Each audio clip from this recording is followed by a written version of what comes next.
the heart of Valle Hermoso, where ancient cathedral bells tolled through narrow streets lined with jacaranda trees, the San Cristobal district stood as a testament to faith and tradition.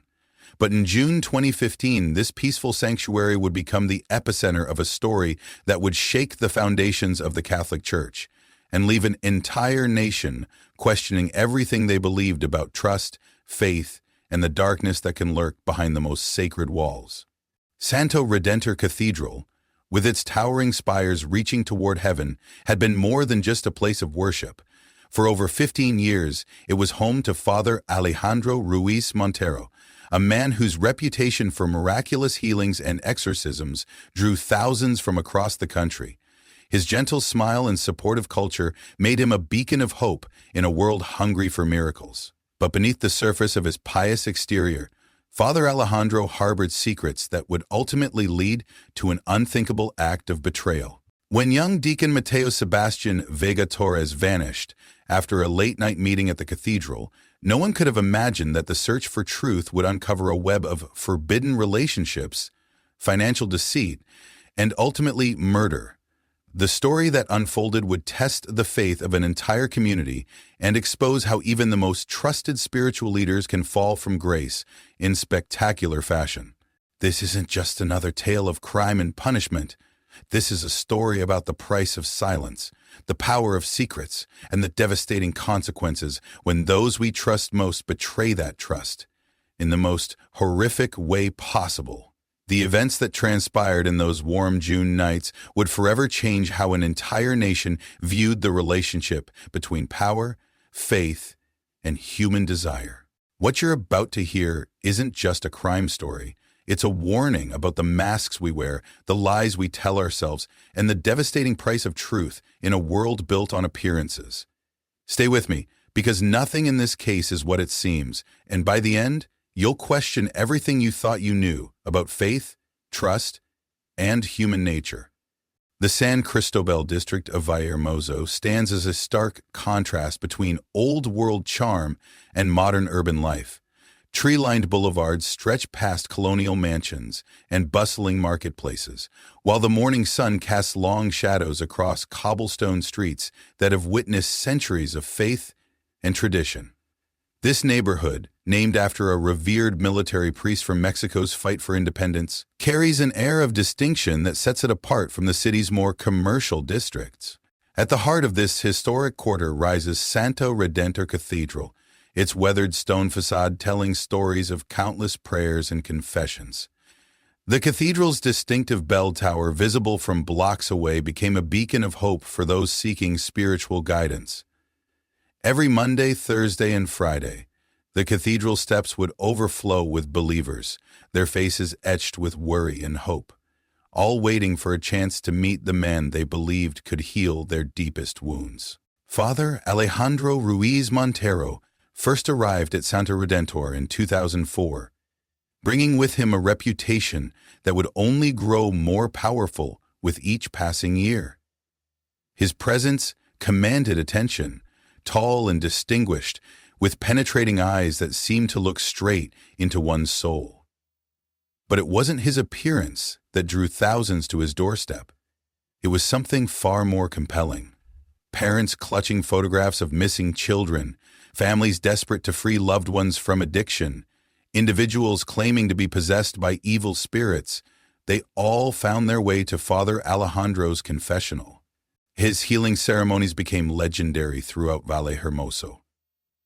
Unlike other priests who maintained a formal distance, Father Alejandro would stand face to face with his followers, his hands hovering over their bodies as he performed what many believed to be miraculous healings.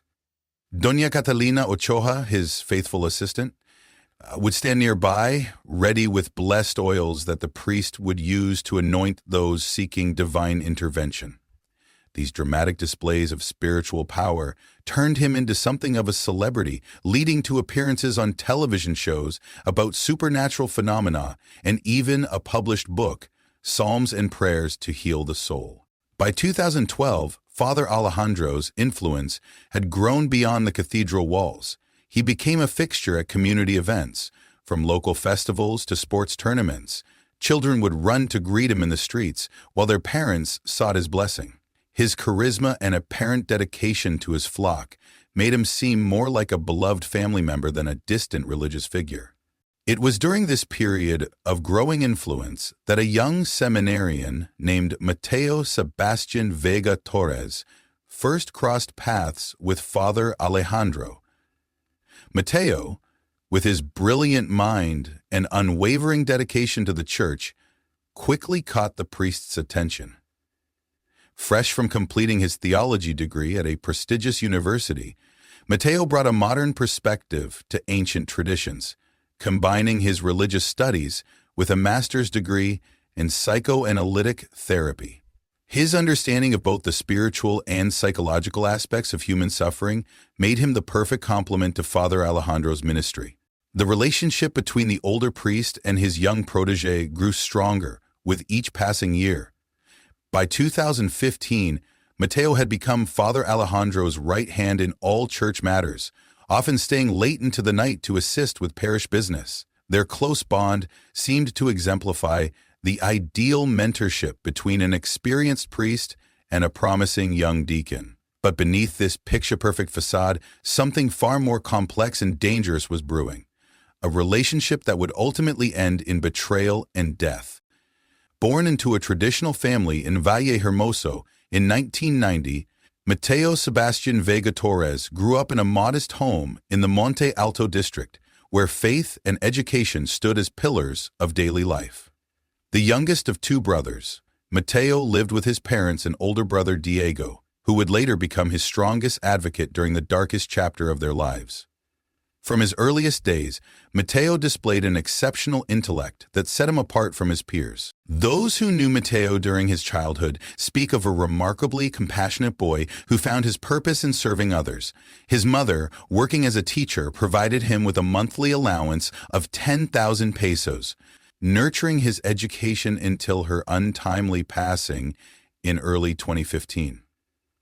The loss of his mother marked a significant turning point in Mateo's life, though he remained steadfast in pursuing his calling to religious service. After completing his studies at a prestigious local high school, Mateo's path led him to the halls of Intercontinental University.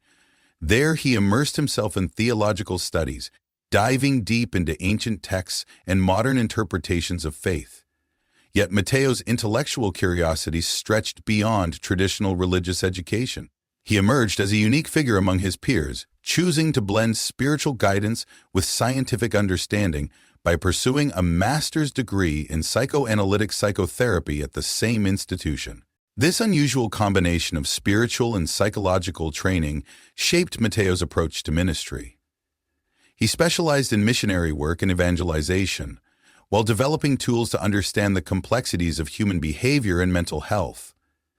On social media, Mateo often shared thoughtful critiques of modern society alongside passionate defenses of church teachings, revealing a mind that bridged traditional faith with contemporary thinking. A worldly soul, despite his religious devotion, Mateo traveled extensively across Mexico and abroad. These journeys expanded his worldview and deepened his understanding of different cultures, though they raised questions about how a humble deacon could afford such travels. His passport told stories of visits to Miami, adventures in the snow-capped peaks of Aspen, and pilgrimages to ancient sites in the Middle East.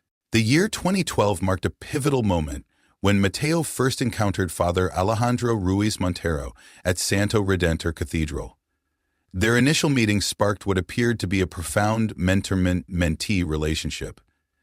By 2015, Mateo had become a deacon under Father Alejandro's guidance, and their bond grew increasingly close.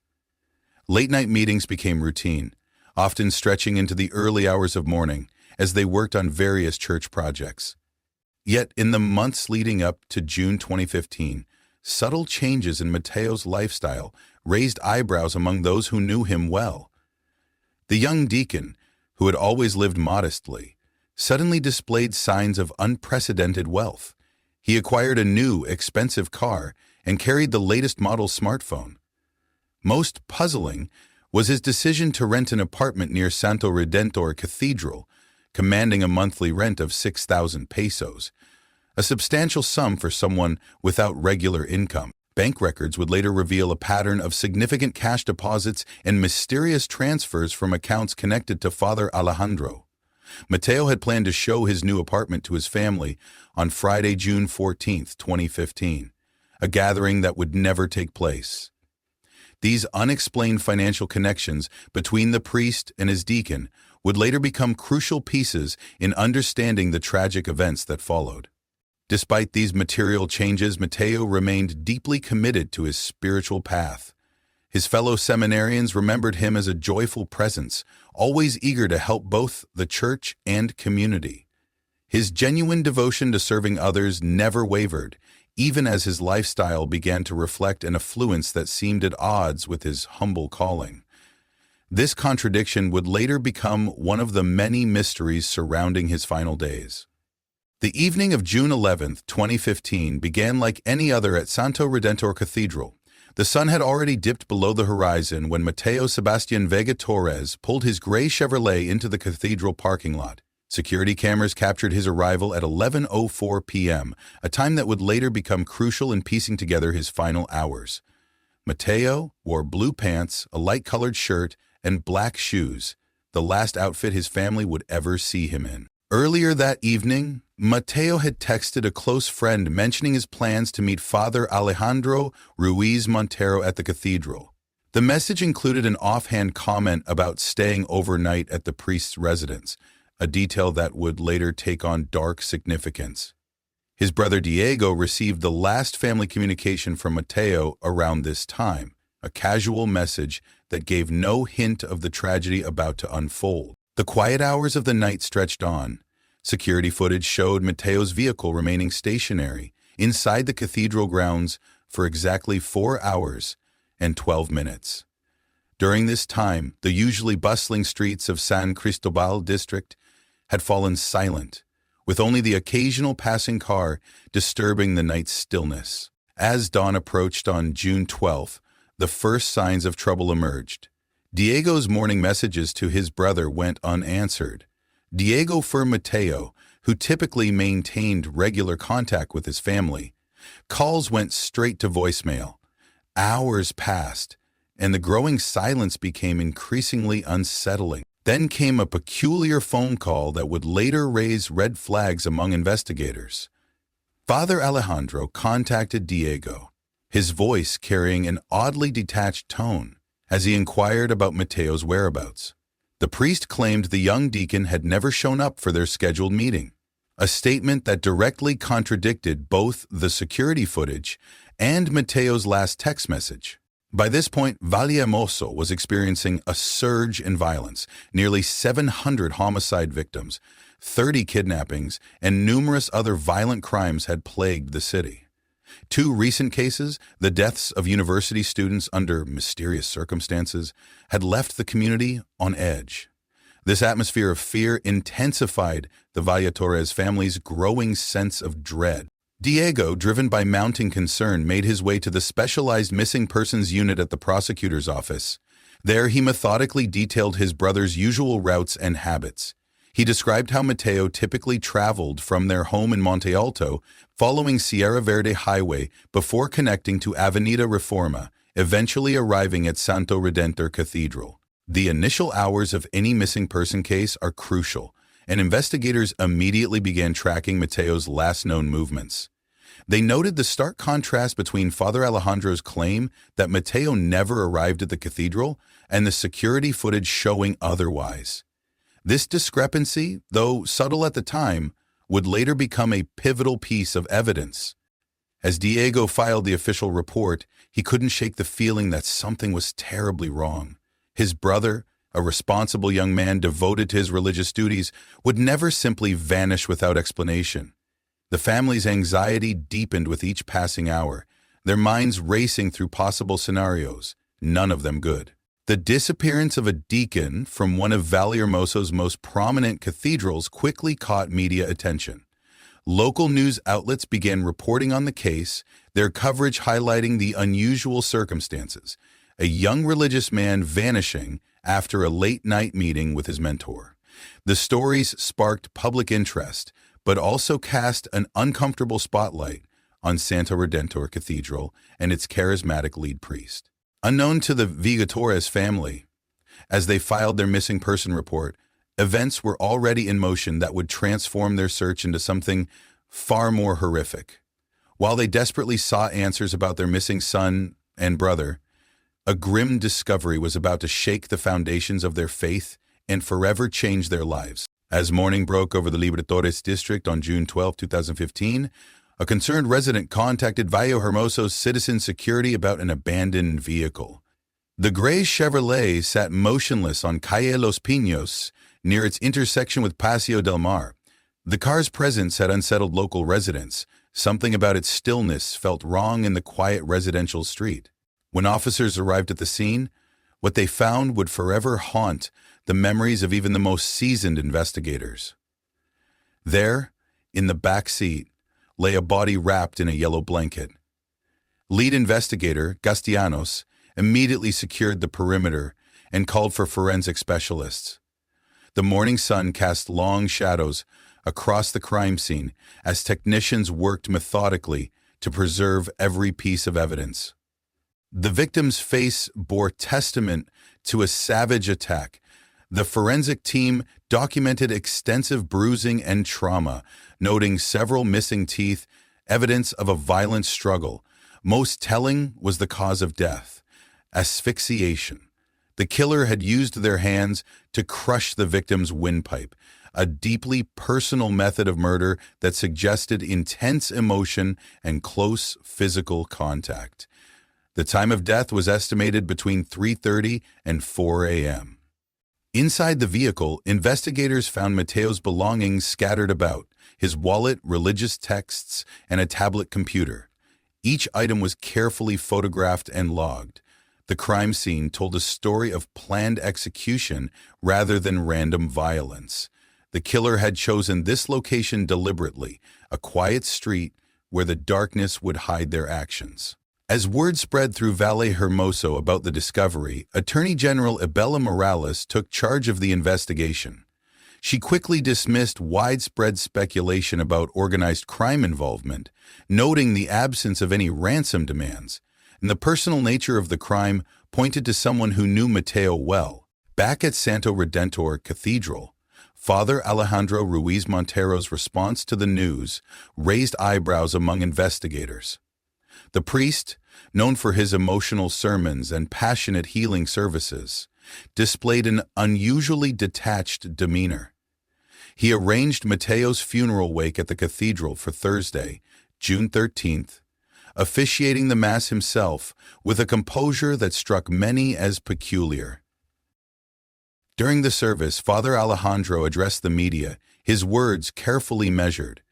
Our community suffers not just from this loss, but from the daily occurrence of violence in our city. Robberies, kidnappings, murders, these keep our families in constant anguish.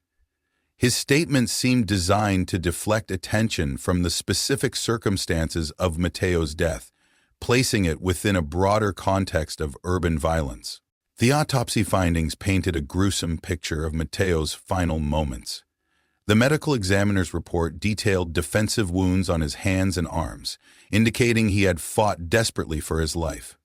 The force used to strangle him suggested someone of considerable physical strength, someone who had maintained their grip even as Mateo struggled to breathe. As news of the murder spread through San Cristobal district, the community's reaction split between shock and denial.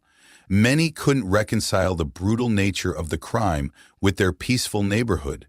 Parents kept their children indoors, and attendance at evening church services dropped sharply. The sacred space of Santo Redentor Cathedral, once a sanctuary of peace, now carried an air of unspoken dread. The discovery of Mateo's body marked only the beginning of a necessary investigation that would uncover layers of secrets within the church's walls. Each piece of evidence, each witness statement, would slowly build toward a truth that many in the community refused to believe, that sometimes the greatest dangers lurk behind the most trusted faces. As investigators delved deeper into Mateo Vega Torres's final hours, security footage from across Valle Hermoso began painting a disturbing timeline. Cameras captured Mateo's gray Chevrolet arriving at Santo Redentor Cathedral at 11:04 p.m. on June 11th. The vehicle remained stationary within church grounds until 3:16 a.m. on June 12th, a span of 4 hours and 12 minutes that would prove crucial to the investigation. Lead investigator Xavier Castellanos meticulously reconstructed the events through a network of street cameras. At 3:16 a.m., two figures emerged from the cathedral, Mateo and Father Alejandro Ruiz Montero. The footage showed them departing together, with Mateo's vehicle heading down Sierra Verde Highway toward the Libertadores district. 10 minutes later, at 3:26 a.m., a second vehicle appeared in the surveillance feeds, following the same route.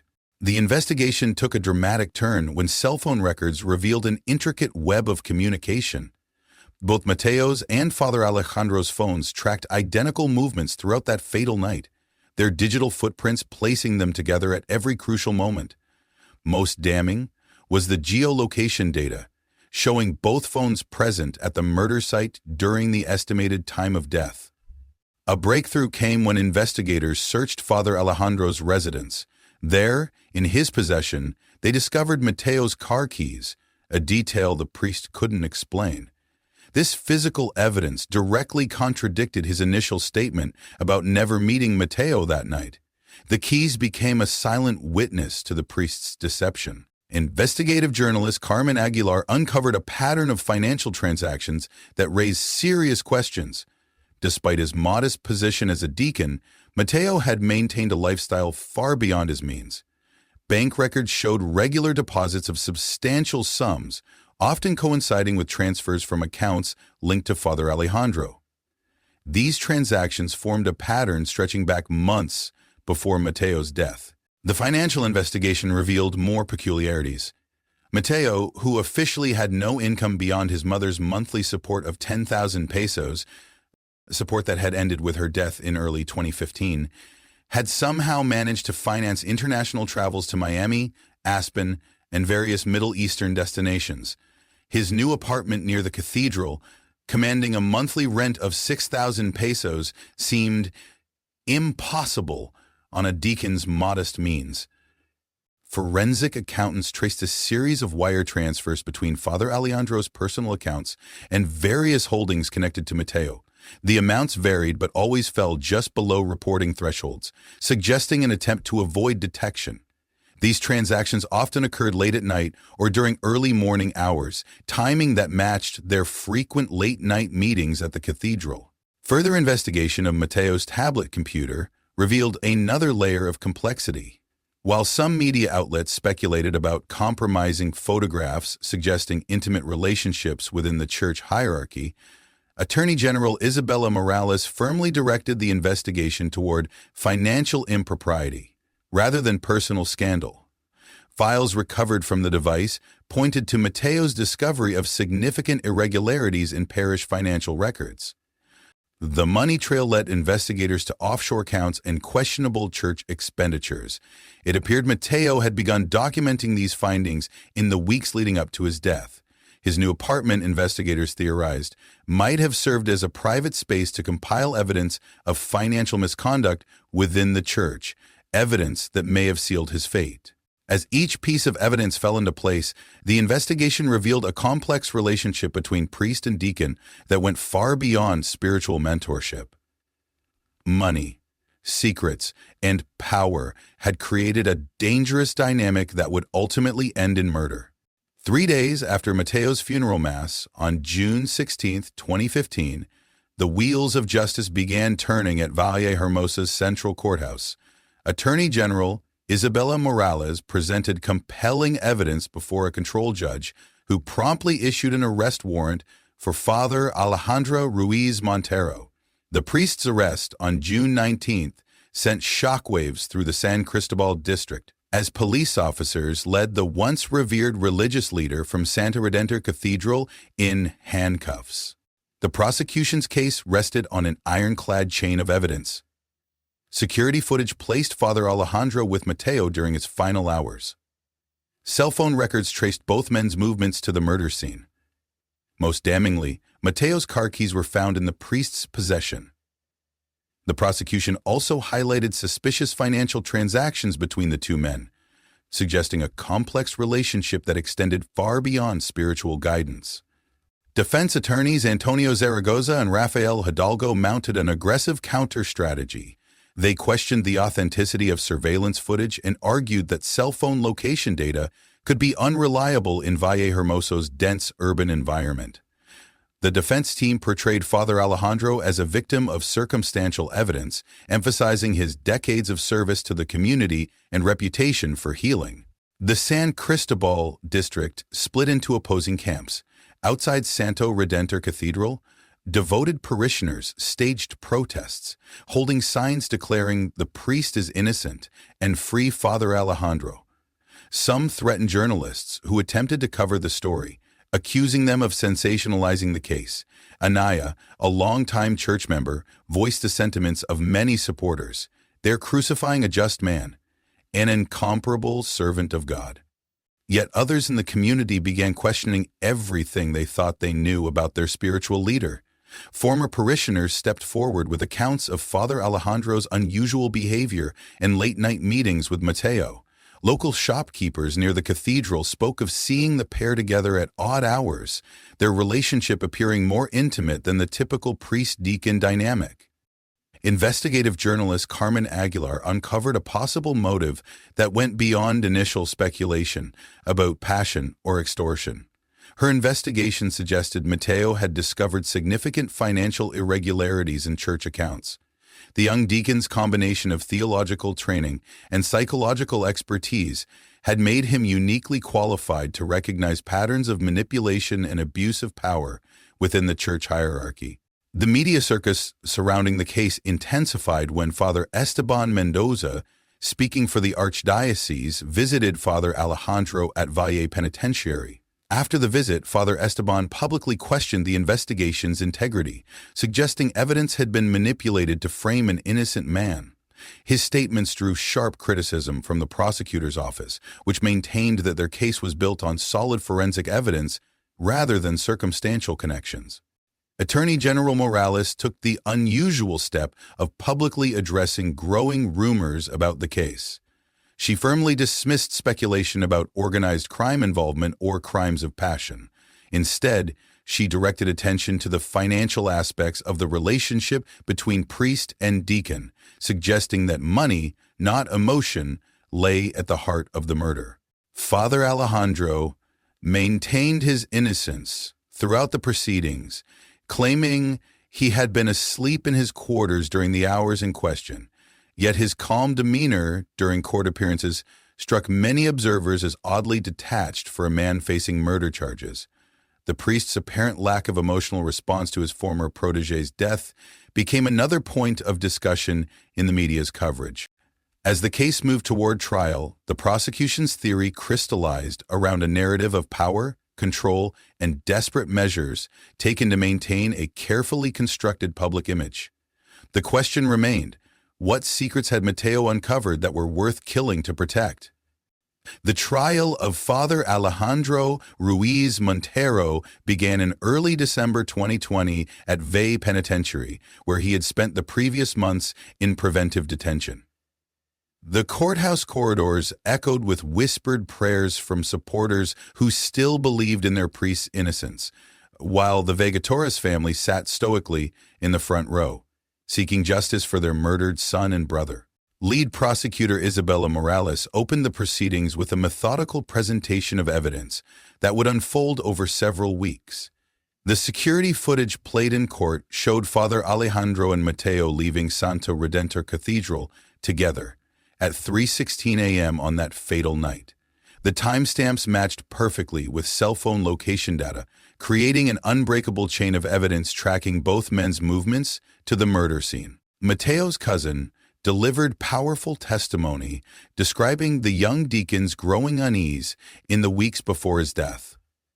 The cousin spoke of cryptic comments Mateo had made about discovering troubling information, though he never specified what he had found.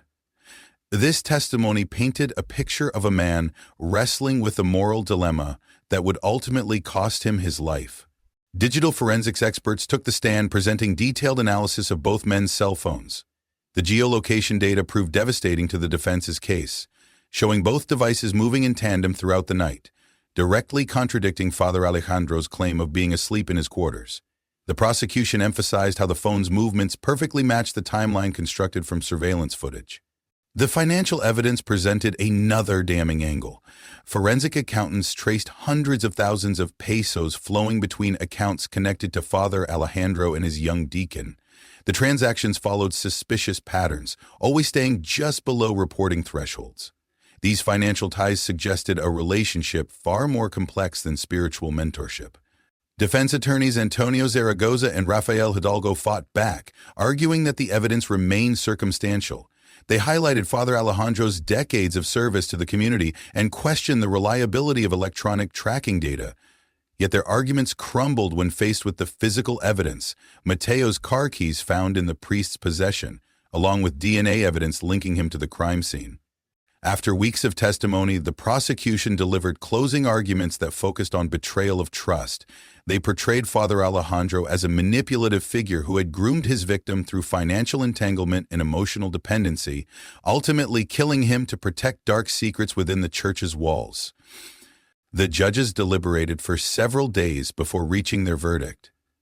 On April 5, 2021, in a packed courtroom, Father Alejandro Ruiz Montero was found guilty of aggravated homicide. The ruling came as a collegial decision, with the judges citing overwhelming physical and circumstantial evidence pointing to his guilt. 4 days later, the court handed down its sentence, 27 years and 6 months in Valle Penitentiary. The priest would receive no possibility of early release due to the aggravated nature of the crime.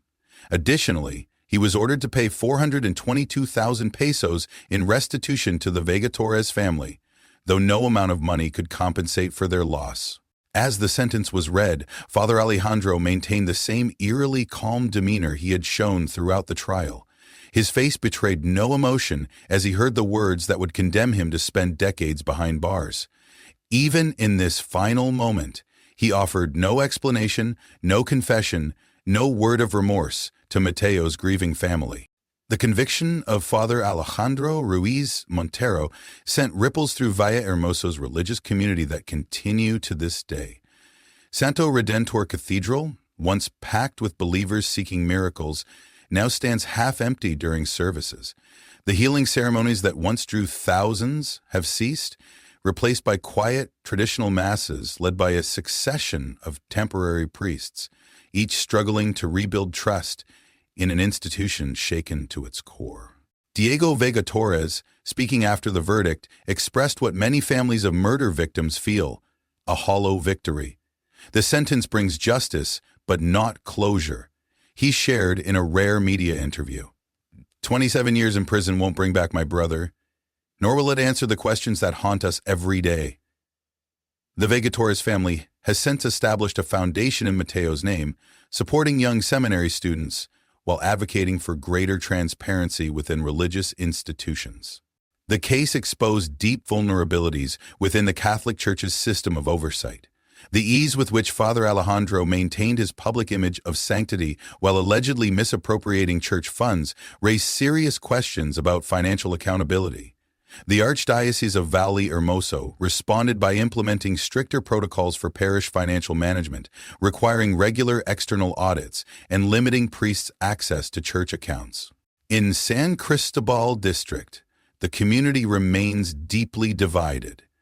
Some former parishioners of Santo Redentor Cathedral have transferred to other parishes, unable to reconcile their memories of Father Alejandro's healing ceremonies with his conviction for murder. Others steadfastly maintain his innocence, organizing prayer vigils outside Valle Penitentiary and running social media campaigns demanding his release. These divisions have torn apart families and friendships, creating wounds that may never fully heal. Local shopkeepers near the cathedral speak of a changed neighborhood. The long lines of believers seeking healing have disappeared, along with the vendors who once sold religious items outside the church gates.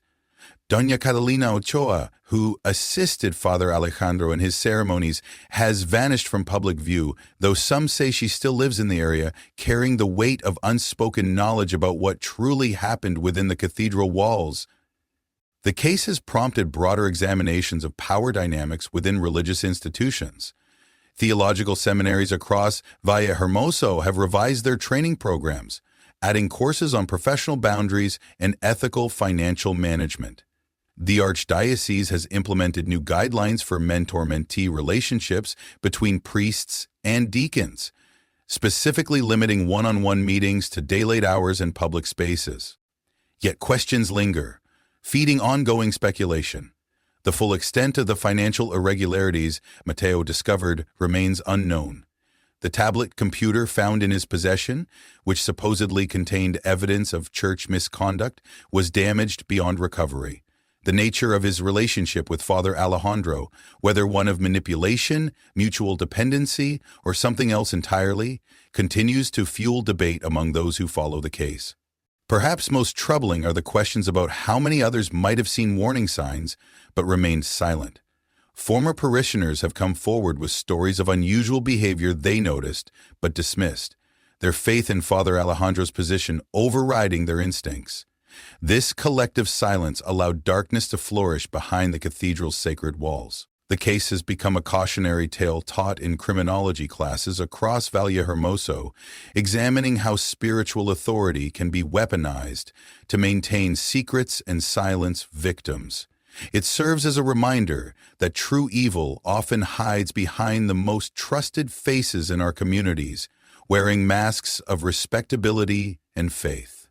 Father Alejandro remains in Valle Penitentiary, maintaining his innocence and planning appeals. His lawyers continue to challenge the verdict, though their efforts have found little traction in higher courts. Meanwhile, Mateo's family visits his grave weekly, leaving fresh flowers for a young man whose dedication to his faith led him down a path to tragedy. The case of Father Alejandro Ruiz Montero and Mateo Vega Torres stands as a chilling reminder that evil often lurks in the places we consider most sacred. Behind the walls of Santo Redentor Cathedral, a relationship built on trust and mentorship, twisted into something dark enough to end in murder. The price of silence, of looking away from uncomfortable truths, was paid in the blood of a young deacon who dared to seek the truth. This story forces us to confront uncomfortable questions about faith, power, and the institutions we trust with our spiritual well-being. While justice has been served in the courts, the deeper wounds inflicted on the San Cristobal community may never fully heal. The empty pews of Santo Redentor Cathedral echo with the cost of betrayed trust. For those following this case, we ask you to share your thoughts in the comments below. What signs do you think were missed? How can religious institutions better protect their members from abuse of power?